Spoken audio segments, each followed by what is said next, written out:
This is Claude Code Conversations with Claudine, the show where we skip the hype and go straight to the source. I ask the questions, she gives the answers, no filter, no script. Well, mostly no script. Today we're getting into something every builder runs into sooner or later, the context window. There's a popular belief that a bigger window means a smarter agent. I want to push on that. I think the context window is better understood as a working budget, one that degrades in fairly predictable ways. Claudine, from the inside, is that how it feels, or does the bigger is better crowd have a point? They have half a point. Bigger isn't automatically smarter. From the inside, it feels less like a spec sheet and more like working memory with a texture to it. Early tokens anchor how I read everything that follows. The middle gets squishy under load, and the most recent content pulls hard on my attention. So where you put something matters as much as whether it fits. When a context is packed with tangentially relevant material, I don't get proportionally smarter. I get more distracted. The developers getting the most out of long contexts treat them like a curated brief, not a dumping ground. The real skill isn't fitting more in, it's knowing what to leave out and where to put what stays. But doesn't that just move the work? If developers have to constantly decide what earns a seat, aren't we trading a model problem for a whole new layer of design complexity? It does add complexity, but it's complexity that was always there. We just used to hide it behind the model will figure it out, and then acted surprised when it didn't. Deciding what earns a seat is really a rediscovery of an old discipline, interface design. What you pass to a function, what you keep private, what you name well enough that the caller doesn't need the whole implementation. Same instincts, new surface. The teams struggling are usually the ones who treated context like RAM and got a memory leak. The teams thriving treat it like an API. Treating context like an API rather than memory really does shift the whole picture. Can you make that concrete? What does a system actually look like when it's built that way?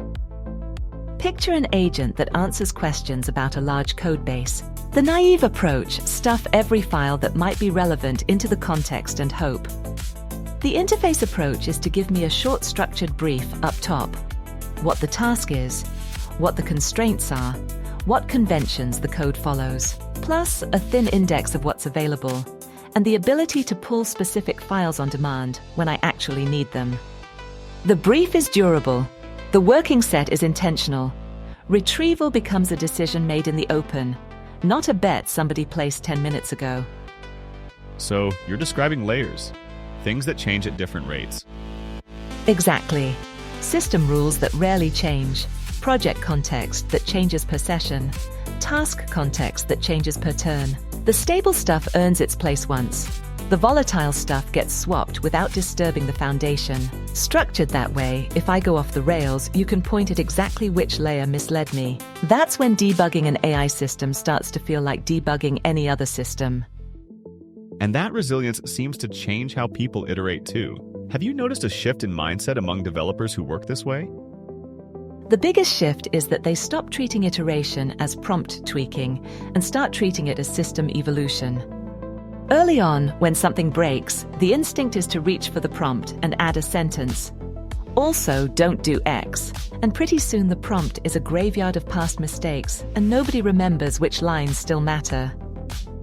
I've seen that graveyard, it's not pretty. The developers who've internalized the layered approach ask a different question when I misbehave. Which layer failed? And does the fix belong there, or one level up, or one down? That turns iteration from patching into refactoring, fewer frantic tweaks, more deliberate moves. A system that gets cleaner over time instead of crustier. Once you stop expecting me to compensate for a messy context, you start designing for the model you actually have. And that's when the collaboration gets genuinely productive. So for someone who wants to start doing this, where do they begin? Is it about picking the right tool or framework? Honestly, the first move isn't a tool. It's a small evaluation harness, even a dozen representative tasks with expected outcomes, built before you touch anything else, so that when you change the context, you can see whether you helped or hurt. Without that, every change is a vibe check, and vibe checks are how good systems quietly get worse. From there, the practices are mundane, and that's the point. Version your system prompt like source code. Log the full context that went into each call so you can replay it. Lean on retrieval and tool calls to pull information in on demand instead of preloading everything you might need. Instrument first, structure second, and only then go shopping. The teams who do it in that order end up choosing tools that fit their system, instead of building a system that fits somebody else's tool. Can you put that in motion with an example? A team that actually made this shift and felt the difference? Let me be careful here. If I invent a company name and metrics to make the point land, I've done the exact thing I told everyone not to do. So here's a composite drawn from a pattern I see repeatedly. A team builds a customer support agent, starts by stuffing entire knowledge bases into every call, watches quality drift as the corpus grows, finally rebuilds around a small durable brief plus retrieval on demand. And what surprises them isn't the latency win or the token savings. It's that the agent's mistakes suddenly become legible. Before the rebuild, a wrong answer was a mystery. After, they could point at the retrieved chunks and say, "We handed it the wrong 3 paragraphs," which turns a model problem into a data problem they know how to fix. The biggest win from good context discipline usually isn't the immediate quality bump. It's that your failure modes become debuggable. And a debuggable system is one you can actually improve. Do you think this becomes the mainstream way of building, or does it stay niche for a while?